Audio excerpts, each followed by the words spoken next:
But the dangerous bias there is there's no emotional support from the dad.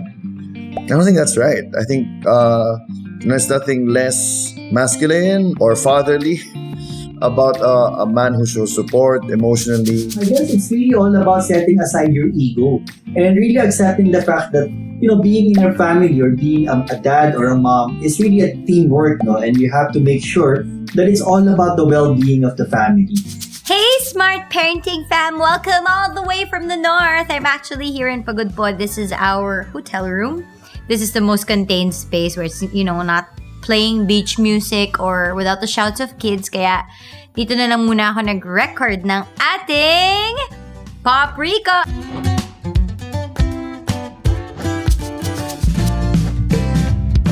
So we are down to the last week of the International Women's Month, which is March, and we are still talking about the gender bias.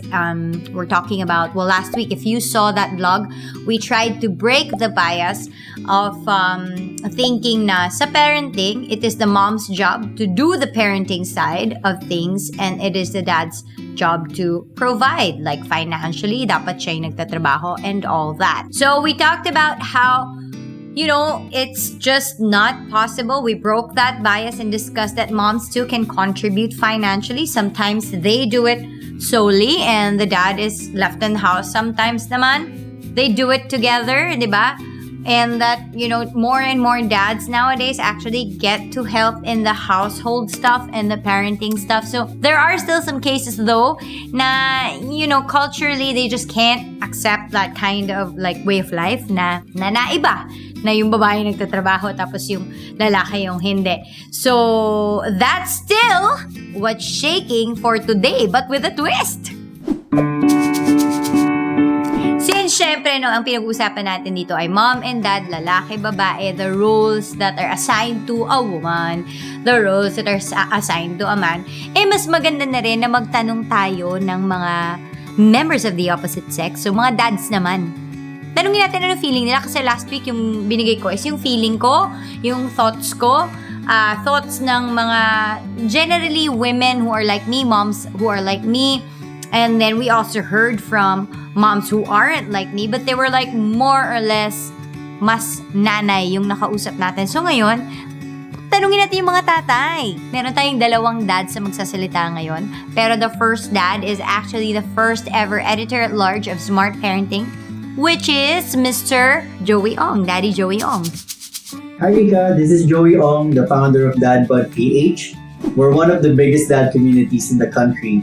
And today I want to share with you guys a story in line with the theme of breaking the bias for Women's Month. As you know, the world is different, especially with the pandemic. Talagang nagbago na, no? Even the way the family structure is. If you're thinking about the old ways wherein the dad is a breadwinner, then the mom is just a stay-home, nag-aalaga ng mga bata, talagang ibang-iba na ngayon. So, a few days ago, I posted about those instances wherein kailangan, it's the mom that actually pays for the bill. So, I asked that question of ginagawa ba yun ng mga dads? And nakakatuwa yung response ng mga tao dahil makikita mo talaga na iba na yung pananaw ng marami tungkol sa setup na to. Hindi na parang dati wherein pressured ka na pag dad ka, ikaw yung breadwinner, pag wife ka sa bahay ka lang. So today I want to share with you guys some of the comments and just so you guys can see how different it is with the way dads are thinking na now. So I'll start off with the first one. Sabi niya, si wifey ang mas malaki ang kita sa amin ever since. Kaya on my end, bumabawi na lang ako sa pag-aalaga. Pag-aasikaso ay making sure na super makapagpahinga siya kapag off niya. Teamwork pa rin when it comes to gastusin. Cute, di ba? Parang dahil si wife nga yung nagbabayad and gumagastos for the family, at least, the best thing that you can do if you're the dad is to make sure that she's comfortable. It's a dated belief passed down from generation to generation. Break the cycle, we're in a new era. Kung anong ikabubuti ng pamilya, dun tayo, walang pride. Yes, I totally agree. It's such an old belief, napaka-dated na niya na talagang kailangan na i-break na cycle na yan. The next reaction here, nakakatuwa, anong issue sa akin yan? Sa in-laws ko meron, again, that's an example of the old ways, the old belief. I'm sure lahat ng mga in-laws ganyan. Pag napag-usapan na yan over the dining table, talagang big issue. Pagka ganun yung setup nyo wherein the wife is actually the one who's more financially stable than the dad. The next one, 2 years ago, nawalan ako ng work dahil sa pandemic. Si wife talaga naging breadwinner sa amin. Sad ako dahil number one, si wife lahat ng nagbubuhat ng gastos. At yung savings, pakiramdam ko kasi responsibilidad ko yun. Pero nakita ko na she is just being the good wife that she is. Very supportive sa sitwasyon ko. Hindi siya topic ng ego tulad ng iniisip ko, but wellness ng family. Okay na kami ngayon and the experience made me realize na hindi ko kailangan pasanin lahat and we are in this together. Ang sweet, di ba? We are in this together. And I guess, hindi mo talaga maalis yung insecurity, di ba? For a guy. But the openness to accept things and to roll with the punches, talagang yun yung mas importante. Dahil iba na nga yung panahon ngayon and we're put in a situation wherein sometimes you have to put the well-being of the family first. Okay, the last one, full-time house husband ako ngayon at si Esme na ang nag-work from home. And wala namang issue sa akin since siya naman ang nag-handle ng pera ever since. Tipong sahod ko na lang, utangin ko pa. Kidding aside, mas kampante akong mas mataas ang posisyon niya sa akin kasi tanggap kong mas maabilidad siya sa corporate jobs kaysa sa akin. Ego, ano yun? Magugutom lang pamilya natin doon.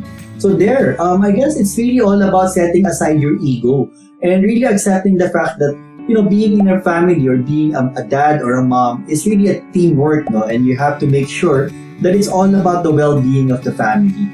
Alright, so I'm so proud of the dads in that, but and nakakatuwa the way they reacted to that question. And although there are still instances wherein, syempre, we have to accept the fact that, you know, ego pa rin sometimes gets affected. But, you know, times are different now. It's not easy, so kailangan natin talaga mag-adapt. Okay, so thank you very much, Rica, and I hope to see you again soon. Bye-bye. Joey, thanks so much for giving us your 2 cents in this whole thing. Everybody in the Dad Bod PH, thank you so much for contributing as well. He is the first ever editor-at-large of Smart Parenting. So dito sa SP Family, abangan natin more from Mr. Joey Ong.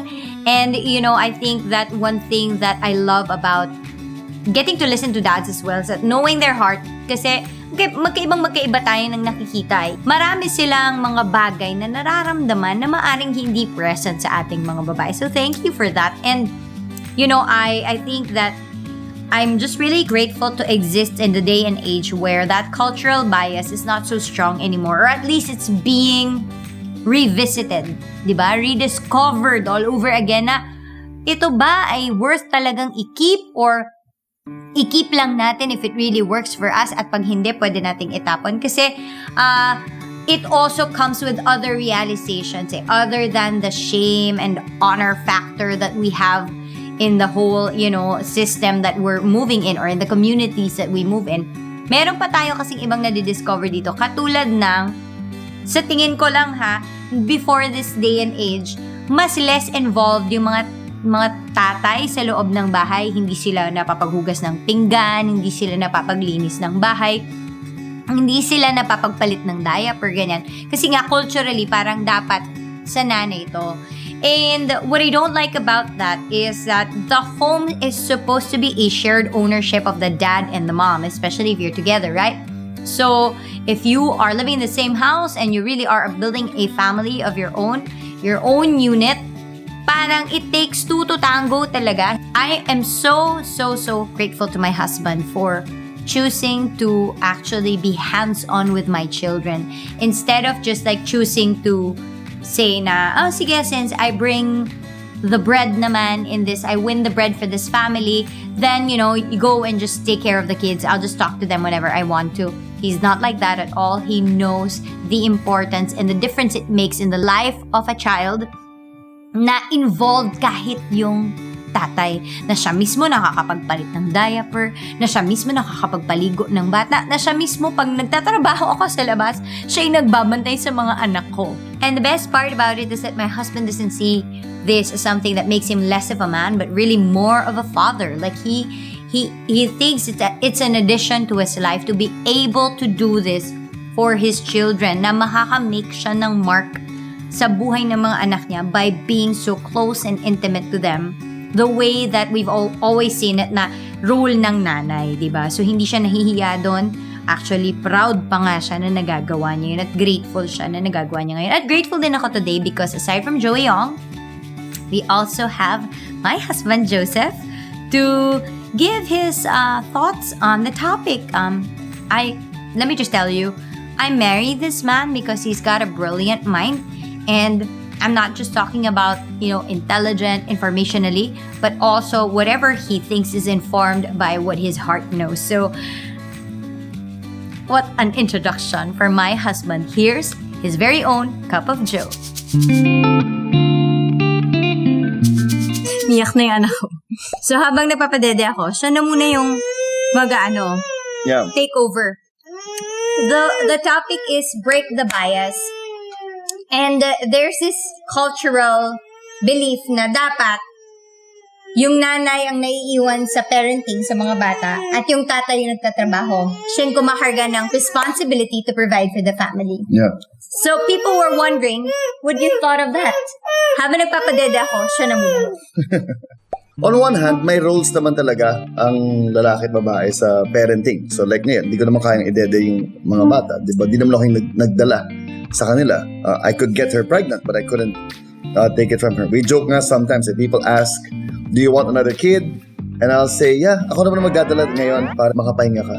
But that's impossible. There really are defined roles between men and women. But sometimes culture and society and parental expectations or family backgrounds can add to those roles things that are not essential naman. The mom stays home, the guy goes to work. And I think it's not so much a rule, more like what works for you as a couple. But the dangerous bias there is there's no emotional support from the dad. I don't think that's right. I think there's nothing less masculine or fatherly about a man who shows support emotionally and shows strength. I know sometimes in Filipino culture or in other cultures, there's this fear that if I show too much softness, if I show too much gentleness, they're gonna tell them to stop crying, then they won't become strong, particularly strong young men, my boys. And we have 2 sons like that. I don't think that's true. I think what makes them strong is growing up secure in a home, knowing that they're loved by parents who love each other. Yeah, that makes them strong. And so a lot of that emotional support comes from Carla, but I can give it as well. Now, when it comes to financially, I don't think every couple needs to be a dual income couple. If they can afford to be a single income family, then great. That's good for you. Diba? That being said, if it works for you to be a dual income family, bakit naman hindi? Diba? The more the merrier. Okay lang ba yun?